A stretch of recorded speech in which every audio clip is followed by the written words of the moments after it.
ایک مسئلہ بار بار پوچھا جاتا ہے اور کتنی مرتبہ میں نے اس کا جواب دیا بھی ہے کہ جیسے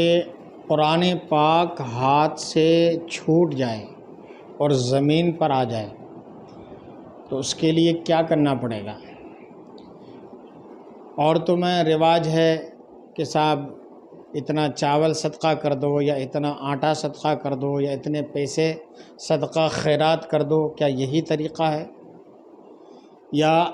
اوپر طاق میں قرآن مجید رکھا ہوا تھا، صفائی کرتے دوران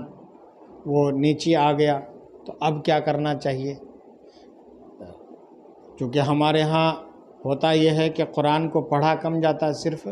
طاقوں میں سجا کر رکھ دیا جاتا ہے، جبکہ قرآن پڑھنے کے لیے ہے، تلاوت کے لیے ہے، نہ کہ صرف طاقوں میں سجا کر رکھنے کے لیے۔ تو بہرحال مسئلہ پوچھا بار بار گیا یہ بھی کہ صاحب طاق کے اوپر قرآن مجید رکھا ہوا تھا صفائی کے دوران، یا بلی آئی، بلی نے اٹھا کر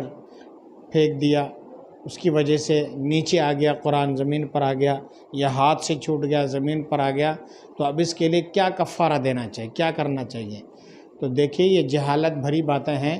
نہ اس کے لیے اگر قرآن معاذ اللہ نعوذ باللہ ہماری کوتاہی کی وجہ سے، کمی کی وجہ سے یا کسی اور وجہ سے قرآن اگر ہاتھ سے چھوٹ کر زمین پر آ جائے یا طاق سے گر کر زمین پر آ جائے یا کسی گھریلو جانور نے اس کو گرا دیا، تو اس کے لیے اس طرح کا کوئی کفارہ نہیں ہے